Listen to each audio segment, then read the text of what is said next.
estamos de volta. O Brasil é o terceiro maior produtor mundial de cervejas, atrás dos Estados Unidos e da China. Ainda assim, o país não é autossuficiente na produção de algumas matérias-primas essenciais, como é o caso do lúpulo. A planta é responsável por definir o amargor e o aroma da cerveja. No país, o cultivo de lúpulo ocupa apenas 100 hectares, mas esse é um cenário que pode mudar. Pesquisas da Universidade Federal do Paraná demonstram que algumas variedades podem ser um ótimo investimento para produtores rurais. Acompanhe essa reportagem feita em Palotina, que mostra os resultados desse trabalho.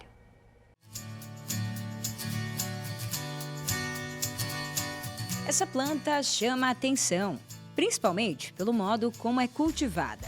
É o lúpulo. Para produzir, é preciso o auxílio de estacas e arames, que dão sustentação a essa cultura trepadeira, que pode ultrapassar os 6 metros de altura. Além disso, ela exige bastante luz e irrigação na medida certa.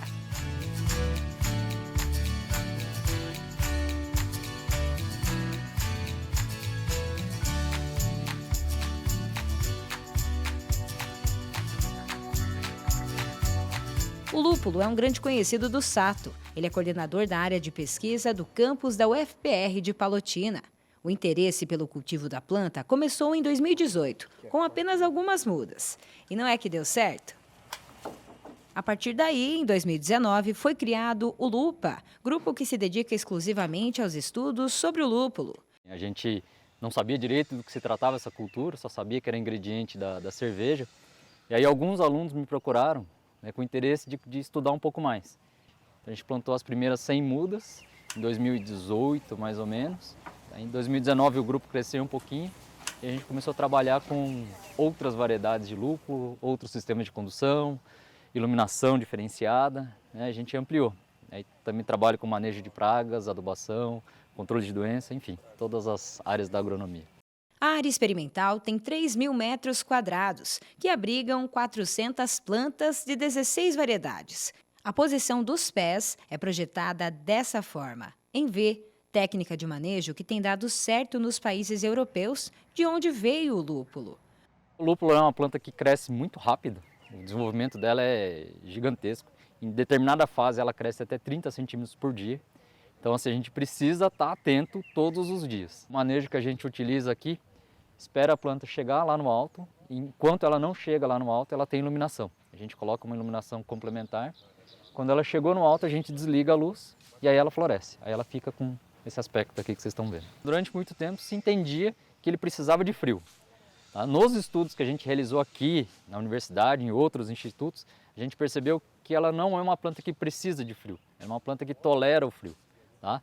Em contrapartida, também a gente identificou que ele tem uma demanda, que é um fotoperíodo, ou seja, a duração de horas de luz do dia de pelo menos 17 horas. Tá? Então hoje esse é o fator que vai limitar a nossa produção. Com o auxílio da suplementação, então a gente conseguiu solucionar essa demanda. Tá? A gente consegue ter aí 2 safras por ano bem tranquilo.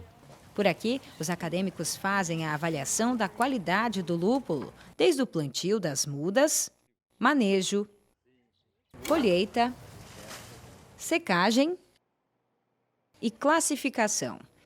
Eles também desenvolvem técnicas para garantir o controle sustentável de pragas e doenças que afetam a cultura.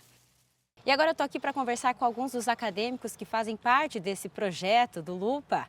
E aí a gente vai ver um pouquinho de como esse manejo depende também, dos esforços dos acadêmicos e também serve como uma opção de diversificação, A Laura é uma dessas acadêmicas que já participa aí há um tempinho do projeto. De que maneira você tem visto que o lúpulo pode ser uma oportunidade aqui para a região, Laura? Eu acredito que pelo lúpulo está começando agora, a gente ainda tem muito o que alcançar em conhecimento e é interessante porque você foge um pouco das grandes culturas como soja e milho, que também são importantes para a nossa região, mas o lúpulo ainda pode diversificar muito, tanto a renda quanto o nosso conhecimento acadêmico, e eu acho que é muito interessante a gente avançar nesse conhecimento, estudar mais, para conseguir ter esse desenvolvimento da cultura, O lúpulo, como ser uma cultivar nova no Brasil, não tem muito o que saber, não tem muito o que estudar.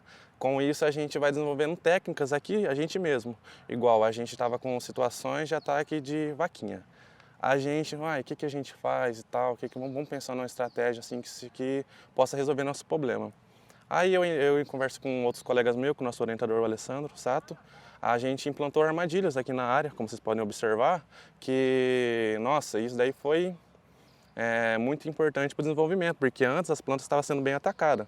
Com isso diminuiu muito, até teve armadilhas que em uma semana teve que trocar, colocar novamente 2, 3, 4 vezes, porque estava atraindo bastante esses insetos. E com isso a gente teve um resultado positivo. A parte utilizada na produção de cervejas é a flor, chamada de cone. Esses cones são ricos em lupulina, esse pozinho amarelo que dá um sabor característico à bebida.